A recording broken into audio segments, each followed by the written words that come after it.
네, 여러분 안녕하십니까. 뉴스 빅5 시작하겠습니다. 오늘 함께 하실 세 분 먼저 소개해드리겠습니다. 최은미 기자, 최경선 매일경제 논설위원, 나지수 변호사 나오셨습니다. 어서 오십시오. 귀순한 북한군 병사에 대한 정보가 조금씩 공개되고 있습니다. 이 부분부터 살펴보겠습니다.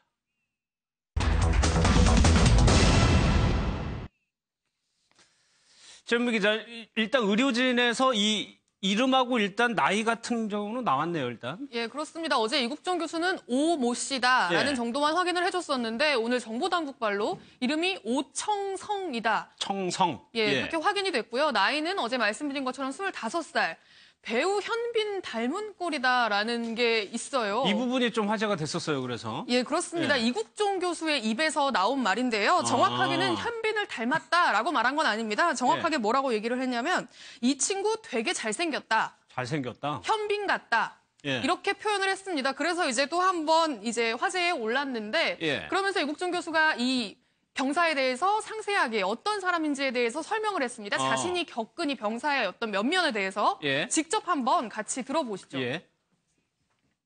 이름하고 성별과 이름을 물어봤습니다. 왜냐하면 사실은 피부의 이 태닝 정도하고 그런 것들이 통상적인 그 나이 또래 이제 우리 대한민국 청년들과는 좀 약간 다릅니다. 이것도 인격 살해 아닙니다. 이거 정말 제가 그 다른 게 나쁜 뜻이 아니라 솔직히 말씀드리면 딱 악수를 해보면은요. 우리 해군 UDT 대원 같습니다. 정말 전 건장하고 그렇게 강건한 그런 거 좋아합니다. 그런 친구 같이. 견디만 한이 물어보니까 처음에 총 맞았을 때는 진짜 아팠는데 지금은 안 아프다고 그 정도로 얘기합니다. 그냥 좀 이렇게 아프다고 하는 거 이외에는 괜찮고 그래서 저하고는 이게 되게 가까워서 이제 농담도 하고 그런 사이인데도 친구가 괜찮습니다. 아주 좋은 청년입니다. 그래서 세세한 거 가지고 그렇게 자잘하게 컴플레인하고 그런 스타일, 그 캐릭터 있지 않습니까? 그런 캐릭터가 아닌 것 같습니다. 과묵하고 듬직하고. 저 얘기를 들어보면 이국종 교수는 굉장히 마음에 들었던 것 같아요. 예, 그렇습니다. 뭐 과묵하고 듬직하고 나는 이 친구 존경한다 이런 표현까지 썼거든요. 그러면서 마이크 밖에서 기자들을 만났을 때 이 병사의 외모에 대해서 되게 지금 뭐 우리나라 건장한 청년과 좀 다르다라고 얘기를 했잖아요. 그러면서 해군 UDT 대원 같다고 했는데 손을 만졌을 때의 느낌이 손가죽이 빨래판 같았다라는 표현을 썼어요. 그러니까 빨래판처럼 빨래판이 좀 울퉁불퉁하면서 굉장히 단단하잖아요. 악수를 했을 때 느낌이 이 손에 닿는 이 피부의 느낌이 굉장히 딱딱하고 근육 같은 느낌도 들고 그만큼 거칠다는 표현도 될 수 있을 것 같은데 그만큼 정말 아주 훈련을 잘 받은 어떤 그 대원 같은 그런 느낌을 받았다. 그게 굉장히 인상적으로 남았던 것 같습니다. 실제로 뭐 현빈 씨가 북한군 병사 역할을 한 적도 있기 때문에 오버랩이 되는데 최경선 의원 아직까지 그러니까 이 병사 치료가 우선이기 때문에 국정원이라든가 본격적인 조사는 아직 안 들어가서 좀 이런 것들이 먼저 나오는 것 같아요. 그렇죠. 사실은 제일 중요한 게 저분이 왜 넘어왔는지 이 부분에 대한 그 원인 분석이 이루어져야 정확한 판단을 할 수 있는데 지금 저분이 현빈을 닮았다 이 얘기가 나오는 게 저 사람이 그 빨래판처럼 이렇게 강건한 것이 훈련을 잘 받았을 수도 있지만은 원래 그런 사람을 뽑았기 때문일 수도 있습니다. 제가 그렇죠. 30년 전에 논산훈련소에서 근무할 때 제 옆에서 JSA 근무병을 차출해 가는데 조건이 키 180 이상 그리고 차출돼 가서 가는 사람들 보면 다 건강하고 잘생긴 사람들 차출해 갔습니다. 애초에 그런 사람을 데려가는군요. 맞습니다. 북한도 마찬가지일 거라고 보는 것이 JSA라는 구역이 북한군과 우리 군이 바로 얼굴을 맞대면서 기싸움을 하는 곳입니다. 그렇기 때문에 거기서 왜소한 체격이나 이런 사람들이 상대적으로 좀 불리할 수 있기 때문에 아주 저런 잘생기고 키 크고 그런 사람들을 처음부터 뽑는 거죠. 우리도 그렇고 북한도 뭐 충분히 그럴 수 있다라고 볼 수 있을 것 같아요. 이 소녀시대 얘기를 어제도 저희가 잠깐 전해드렸었는데 글쎄요. 이 부분이 조금 뭐 남다른 이유도 있는 것 같아요. 지금 병원 측에서는. 예, 그러니까 이게 소녀시대를 특정한 건 아니에요. 이 병사가. 이 소녀시대 음악을 듣고 싶다라고 한 건 아니고 이국종 교수가 이제 소녀시대 음악을 선택해서 이제 뮤직비디오를 보여주고 음악을 들려준 거였는데 이제 한국 음악을 아주 좋아한다. 그 듣는 걸 좋아한다라는 게 이제 알려졌었잖아요. 근데 굉장히 의미심장한 이야기를 했어요. 그 얼마 전 탈북한 태영호 좀 공사가 이야기하기로는 이렇게 한국 음악을 들으면서, 그러니까 아마 북한에서도 한국 음악을 많이 들을 기회가 있었겠죠. 대북 확성기라든지 이런 걸로. 예. 그러니까 그때 이제 그 대북 확성기를 들으면서 어떤 한국에 대해서 동경하는 마음이 있었는데, 실제로 한국에 와서 뮤직비디오를 듣고 음악을 생으로 듣는 거잖아요. 예. 그런 걸 들으면서 눈만 감으면 아직도 북한에서 총탄에 시달리고 있다는 어떤 그런 불안감에 시달릴 텐데, 그럼에도 불구하고 내가 드디어 한국에 왔구나. 내가 한국에서 살아있구나. 라는 걸 걸그룹의 음악을 들으면서 다시 한번 확인하고 느끼고 안심하고 하고 있을 거라는 거죠. 예. 그러니까 나지수 변호사님, 태영호 공사 같은 경우에는 동병상련 그대로 본인이 느꼈던 거를 그대로 이입시켜서 얘기하다 보니까 남한에 와 있다는 심리적 안정을 좀 줄 수 있을 것 같아요. 그런 것도. 네, 그럴 것 같습니다. 태영호 전 공사께서는 누구보다 지금 이 귀순 병사의 심정을 잘 이해하고 계실 것 같아요. 예. 그러니까 저도 처음에 이분이 귀순 병사가 한국 음악을 들으면서 좋아했다는 얘기를 들었을 때, 이 사람이 정말 한국에 왔다는 실감을 느끼고 있구나. 그래서 정말 행복해하고 있구나. 간혹 저희가 이제 외국에 나갔을 때도 내가 여기 외국에 나와 있는지 좀 아침에 일어났으면 혼란스러울 때가 있을 텐데, 그렇죠. 이분은 예. 총탄바를 받으면서 막 달렸어요. 그러다가 어느 순간 쓰러졌을 텐데, 그래서 의식을 잃었을 텐데, 그리고 나서 일어나 보니 병원에 있어요. 근데 병원에 있는데 여기가 북한인지 한국인지 혼란스러울 때 그것을 확인할 수 있는 방법은 그 음악이었을 테고, 그래서 그 음악을 들으면서 굉장히 행복했을 것 같아요. 그렇죠. 그래서 태영호 공사님께서 말씀하신 그 부분이 굉장히 이해가 잘 가고요. 그리고 이제 그 이후에 다른 말씀을 하셨는데, 단지 우리가 이 귀순 병사 한 명을 볼 게 아니라 지금 북한에 있는 나머지 북한 주민들도 한번 생각을 해보고 통일에 대한 준비를 해야 된다, 이런 말씀을 하셔서 참 의미가 깊었던 것 같습니다. 알겠습니다. 의료진하고 이 북한 병사는 상당히 많은 대화를 좀 나누고 있는 것 같습니다. 이런 얘기도 이국정 교수가 했네요. 한번 좀 들어보겠습니다. 저하고 같이 앉아서 이제 영화를 이렇게 잠깐 좀 봤거든요. 저도 좀 옆에 앉아서 이렇게 좀 쉬면서 농담도 하고 그러려고 이제 어저께 TV 봤던 그 영화를 보는데, 운전을 하니까 빠른 속도로 하니까 자기도 운전했다고 그러더라고요. 자기가 운전했다고 해서 그러냐고 그래서 놀랬죠. 근데 너 왜 또랑에 빠졌냐? 또 뭐 운전 잘한다면서. 그러니까 잘 못 알아듣던데요, 그 말은. 그러니까 그 말을 못 알아서 그런 건지, 그 상황이 실제와 달랐던 건지 그것도 모릅니다. 그리고 제가 지금 그 질문 했다가 아차했습니다. 그래서 미안하다 그러고 다시 계속 영화 얘기하고 걸그룹 얘기하고 그랬지, 쓸데없는 거 절대 안 물어봤습니다. 영화 계속 보는데 저희 간호사들하고 얘기해봐도 미드, CIS인가 그것도 보고 있었고, 한국 영화보다 미국 영화 이게 더 좋아한다고 그런 얘기도 했었고.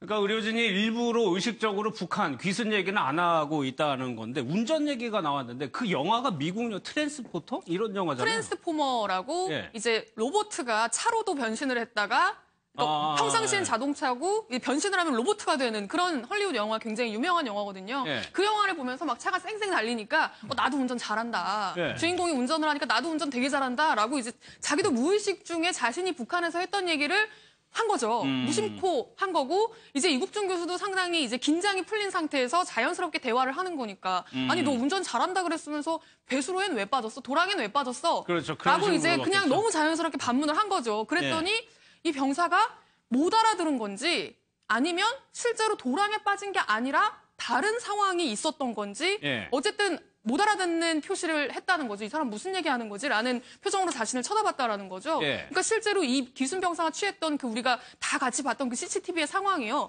차가 어딘가에 지금 꼬라 박혀서 움직이지 않는 그 상황이 실제로 배수로에 빠진 게 아니라 다른 어떤 거에 이제 걸려서 움직이지 않았을 가능성도 있을 것 같고, 아니면 이 병사가 그때 기억을 떠올리고 싶지 않아서 이국준 교수에게 말을 돌린 게 아닌가. 총탄을 맞고 치료 중인 사람인 경우에 두 가지 단계가 있지 않습니까? 첫째는 일단 치유가 우선이고, 그 다음에 이제 좀 나았을 때 신문 단계로 가는 건데, 이국종 교수도 누누이 강조하고 있는 게, 지금 본인이 할 것은 환자를 살리는 것이다. 그래서 음악이나 영화가 등장하는 것도 심리적 안정을 위해서 지금 음악을 틀어주고 영화를 틀어주는 거다. 그 과정에서 이제 예기치 않게 내가 운전을 했다. 거기에 대해서 그럼 그렇게 운전을 잘하는 사람을 위해 그 고랑에 빠졌느냐, 이렇게 되면은 심리적 안정에서 그 다음 단계 그렇죠. 자연스럽게 뭐 신문 단계로 넘어가는 듯한 그래서 이제 이국준 교수 본인도 아차해서 그 부분을 더 진행을 안 시켰다는데 여하튼 음악이나 영화가 심리적 안정에는 많은 도움이 되고 있을 거라고 보고 있습니다. 그 운전이 또 하나의 화두였었는데 그러면서 현대자동차의 구체적인 모델명을 얘기를 했는데 이 부분은 어떻게 된 거예요? 그 북한에 들어갈 수가 없는 상황 아닌가요, 지금? 그러니까 갤로퍼, 테라칸 이런 차들을 이야기를 했거든요. 자신이 그런 차들을 많이 몰아봤다고 이야기했는데 사실 갤로퍼나 테라칸 같은 건 우리나라에서 지금은 단종된 갤로퍼가 아주 옛날 차잖아요. 이런 모델이 이제 안 나오죠. 네, 이런 모델이 지금 안 나오는 차들인데 우리나라에 뭐 1990년대, 뭐 2000년대 초반에 많이 탔던 차들을 언급하면서 자신이 그 차를 운전해봤다라고 하는 건 실제로 이 차들이 현재 지금 북한에서 많이 타고 있다라는 얘기거든요. 그렇죠. 그러니까 우리나라는 북한에 차량을 수출한 적이 없습니다. 그리고 만약에 그래서 생각해 볼 수 있는 가능성은 중국을 통해서 차량을 수입을 했거나 이 차들을 아니면 우리나라가 금강산 관광이라든지 그 개성공단도 있잖아요. 그런 걸 운영하는 과정에서 현대 아산이 현지에서 타고 다니던 차들이 있었습니다. 개성공단에서 이 공단 업주들이 타고 다니던 차들도 있었고 그런 것들이 보통 이제 도로가 비포장이기 때문에 지금 말씀드린 SUV 차량들, 갤로퍼나 뭐 이런 차들이 많았는데 그렇겠죠. 이게 금강산 관광이 중단되고 개성공단이 중단되면서 이 차들을 다 가지고 오지 않았거든요. 그 현재 그대로 있는 상황인데 그걸 지금 현재 북한에서 군용으로 무단으로 쓰고 있는 게 아니겠느냐 이런 이야기들이 지금 군 출신 탈북자들 입에서 많이 나오고 있는 상황입니다. 실제로 많이 쓴다 이런 증언들이 나오고 있습니다. 그러니까 개성공단에 있던 원자재들이 북한이 무단 사용한다는 보도는 왕왕 있어 왔거든요, 지금까지. 그렇습니다. 방금 설명하신 말이 맞을 수 있는 게 이미 개성공단의 그 원자재라든지 공장을 무단으로 이용하고 있다는 게 다른 언론을 통해서도 이미 알려져 왔고 우리 정부도 그런 사실을 일부 확인을 했고 그런 걸 본다면은 그 개성공단에 남겨놓은 그 차들을 불법 무단으로 이용할 가능성은 충분히 있다고 보여집니다. 이번에 탈북 과정을요. 먼저 탈북한 소자 출신의 탈북자. 소자면은 우리로 치면은 영관급 장교에 해당합니다. 어떻게 봤는지 일단 얘기를 먼저 들어보겠습니다. 지금부터 남보다 잘 알고 또 불화가 생겨가지고 부득이하게 이제 한국으로 왔을 수 있는 가능성이 있어요. 옆에 따라다니면서 보좌역 가지거든. 그거 아마 대대장 운전수도 아마 허위병 역할을 좀 해줄 수 있어요. 원래 대대장 운전수로 이제 선발될 때 많은 걸 이제 보고 선발되니까 특히 얘기하면 그 전방 쪽에서는 이제 다른 파병들과는 달리 자유가 좀 많잖아요. 차 가지고 다니는 확률도 있고 ES 중에 ES보다 자동차 운전을 배우는 학교가 있어요. 그 학교 이제 졸업한 사람들로 부대에 배치돼가지고 처음부터 대대장 운전수가 아니라 일반 차로부터 운전하면서 당의 충성심이 높고 때에 따라서는 이제 한 목숨 바칠 수 있는 그런 사병으로 이제 머지를 가지고 운전수를 쓰고 있거든요. 일단 귀순한 병사의 신분이 굉장히 궁금했는데 지금 탈북자 얘기로는 운전만 전문적으로 하는 군인이었을 가능성을 얘기하네요. 예, 그렇습니다. 일단 하사관이라고 하사관일 거라고 이야기를 했고요. 지금 그 근무한 지 8년 정도 됐을 거다라고 지금 얘기가 나오고 있잖아요. 병사가 아마 그렇게 이야기한 것 같은데 이 간부는 아마 7년 됐을 거다. 17살, 18살에 졸업을 하고 아마 7년 정도 일을 했을 거다. 복무했을 거다라고 이야기를 했고 보통 대대장 운전병일 것이다라고 사람들이 예측을 안 했던 게 그 JSA 부대 자체가 대대장급이라서 보통 북한에서 대대장한테 운전병을 안 준답니다. 연대장부터 준답니다. 그런데 JSA 같은 어떤 특수부대 같은 경우에는 대대장도 운전병을 준대요.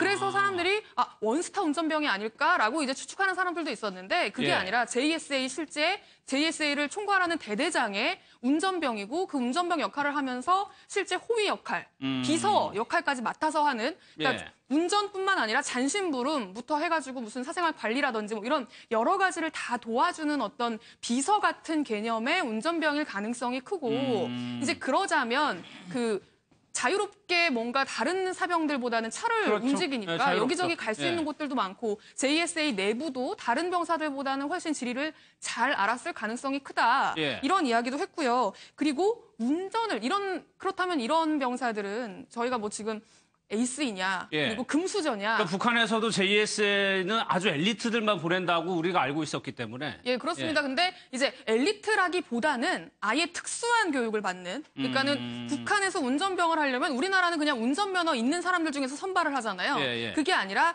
군 운전학교가 아예 따로 있다는 겁니다. 그래서 거기서 아예 무슨 기본 운전부터 시작해서 탱크 뭐 수리하는 법, 예. 뭐 탱크 운전하는 법까지 다 배우는 그런 운전 학교가 있는 거고 예. 아마 그 운전 학교 안에서 조금 성적이 좋은 그리고 이제 충성심도 높고 뭐 아까 언급이 됐지만 정말 당을 위해서 한 목숨 바칠 수 있는 어떤 그거는 그런 보는군요. 정도의 예. 사상 검증을 통과한 사람들이 이제 JSA의 대대장 정도의 운전병에 배치될 가능성이 높다. 예. 아마 그런 병사들 중에 한 명일 것이다라고 설명을 해줬습니다. 나분 선생님, 저 탈북자 얘기를 들어보니까 의문이 조금 많이 풀리는 게 초소 같은 데를 지날 때도 아무런 제재를 받지 않고 그냥 무사 통과했었거든요. 그러니까 어느 정도 그쪽에서 근무하고 있었다는 거는 추정은 할 수 있었어요, 저희가. 예, 뭐 계속적으로 그 JS 안을 다녔을 가능성이 높습니다. 그렇기 예. 때문에 아마도 별다른 제지가 없었을 테고 그 안의 내부 구조나 거리를 지리도 잘 알고 거고요. 있었겠죠.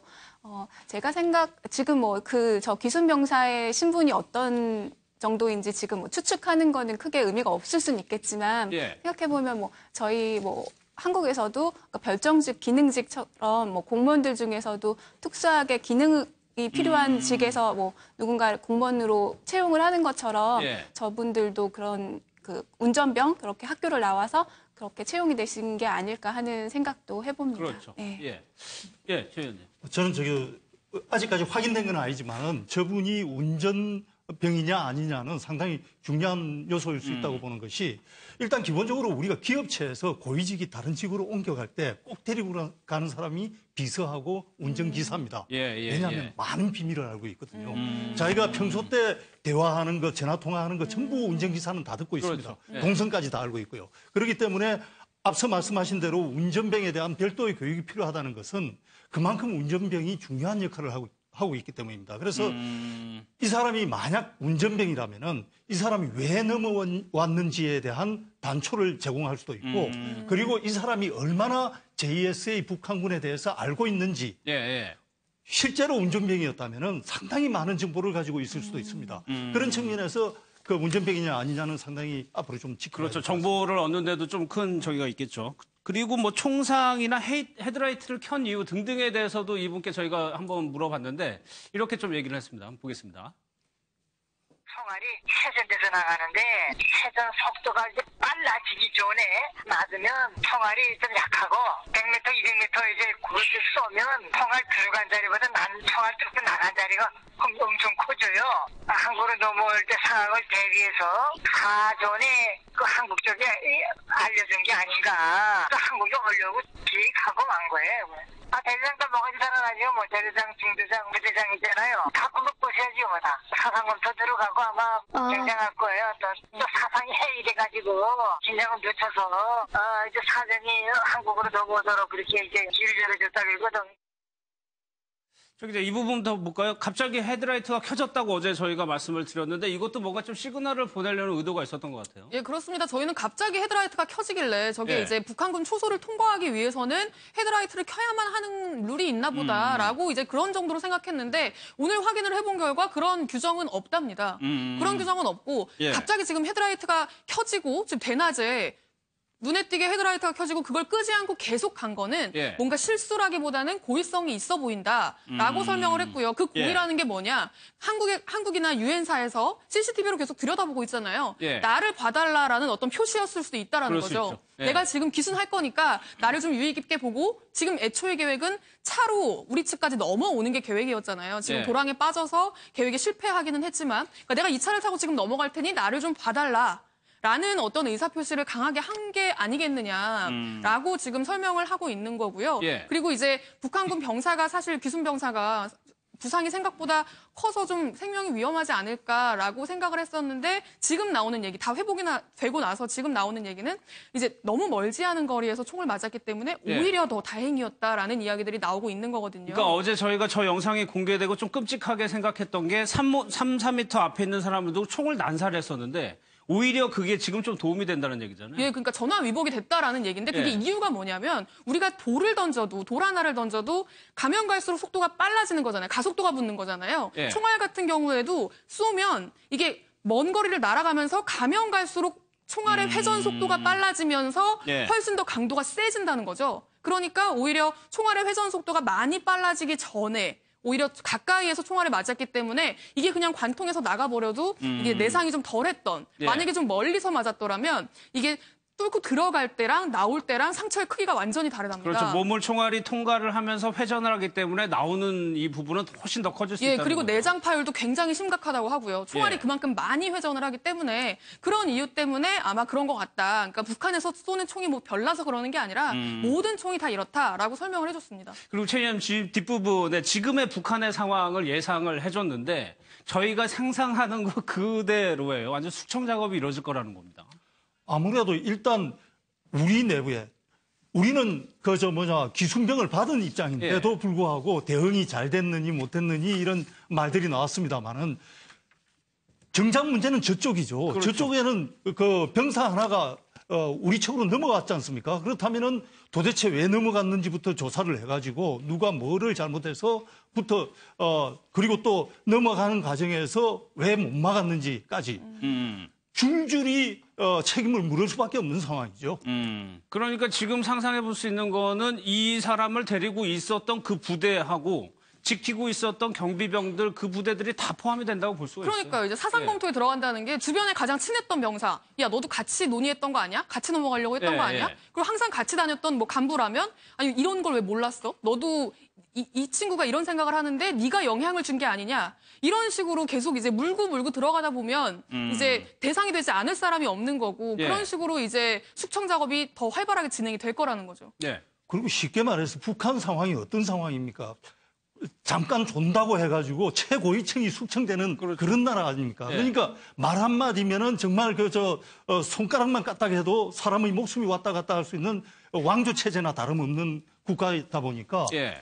정상적인 어떤 법률에 따라서 정상적인 어떤 재판을 거쳐서 어떤 처리가 되는 상황이 아니다 보니까 정말 이번 사건에 관련된 부측 어떤 뭐 대대장부터 중대장까지 상당히 지켜보는 사람으로서도 좀 걱정이 될 정도로 그쪽에는 굉장히 예. 큰 여파가 있을 것 같습니다. 아직까지는 북한에서 공식적인 반응은 나오지 않고 있습니다. 예, 남 변호사님. 아까 지나가서 제가 멘트를 못 예. 드렸는데 그 귀순 병사가 지금 관통을 해서 몸이 오히려 더 중상이 덜 해졌다 예, 이런 가까이서 얘기를 맞아가지고. 맞아서 그런 말씀이 있었는데 이 AK-74라는 총이 그냥 북한 소총 이렇게 말을 하니까 군대에 오래 복무하신 분들은 아시는 총이더라고요. 예. 예. 그리고 뭐 이른 그 부분도 타당하다. 근데 또 한 가지 저한테 이제 말씀해 주신 거는 관통을 했기 때문에 오히려 장기에 남아있지 않고 관통을 해서 수술할 때 오히려 편했을 가능성이 높고 그리고 감염 등의 위험이 적어졌다. 그래도 한 1시간 40분 뭐 이 정도 가량을 이렇게 그곳에 누워 계셨는데 그랬죠. 예. 그 상황들의 감염 가능성을 좀 줄여줄 수 있었지 않았겠냐. 그래서 조금 상처가 적게 나지 않았냐 이런 말씀을 해주신 분도 있었습니다. 예. 알겠습니다. 이번 사건을 두고 또 이국정 교수를 두고도 여러 가지 논란이 있었는데 이 부분도 좀 해소가 되는 것 같습니다. 김종대 의원의 얘기를 좀 한번 들어보겠습니다. 혹시 저로 인해서 의료에 전념을 하는데 여러 가지 걸림돌이 생겼다면은 그 부분에 대해서 제가 정확히 사과드린다. 이왕이면 직접 찾아뵙고 오해가 있는 부분은 풀고. 예, 뭐 엿새 전에 이미 제가 페북에 올린 글을 누가 이국정 교수에 대한 공격으로 해석하겠습니까? 그거는 이국정 교수와 저의 대치 갈등 이런 구도는 존재하지도 않았고요. 그 글을 보시면 아시겠습니다만 오히려 이국정 교수를 옹호하는 취지였습니다. 그 글이 지금 페북에 그대로 게시돼 있습니다. 최 의원님, 결국에는 김종대 의원이 해명까지 해야 되는 상황이 온 건데 이번 논란 좀 어떻게 보셨어요? 저는 방금 들은 그 해명이 솔직히 좀 이해가 안 됩니다. 예.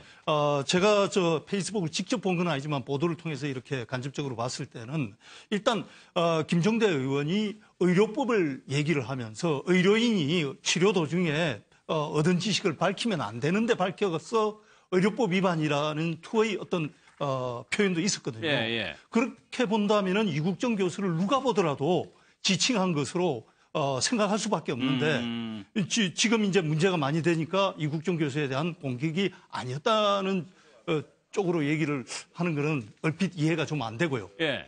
기본적으로 일단 저는 사실은 의료인이 의료 도중에 어떤 얻은 지식을 외부로 공개하는 것에 대해서는 반대합니다. 반대하지만 이 사건에 있어 가지고는 솔직히 이국정 교수가 어떤 환자를 살리는 과정에서 너무 열악한 환경, 예. 우리가 그걸 너무 몰랐던 거죠. 그러니까 의사가 환자를 살리는 것은 너무나 당연한 것으로 보고 그 외의 것을 이제 우리가 논의하다 보니까 의사가 환자를 살리는 과정에 이게 얼마나 열악하고 여기가 얼마나 중요한가 이걸 자칫 관가했던 데서 이 김종대 의원의 발언도 이제 네티즌의 공격을 받고 이렇게 된 건데 이번 건을 계기로 해가지고 중증 외상센터의 어떤 그런 문제점들 이런 것도 좀 관심을 받고 해결이 됐으면 좋겠습니다. 그러니까 외과 의사들의 걷는 고충을 우리가 잘 몰랐을까요? 그래가지고 뭐 여러 가지 뭐 미담 같은 사례들이 많이 나오고 있어요. 뭐 수술 모자를 쓰고 밥을 먹었다는 얘기도 있었고요. 그러니까 뭐 워낙에 굉장히 바쁘게 거의 예. 병원을 집처럼 생활을 한다고 하는데요. 지금 뭐 사진에 나오고 있는데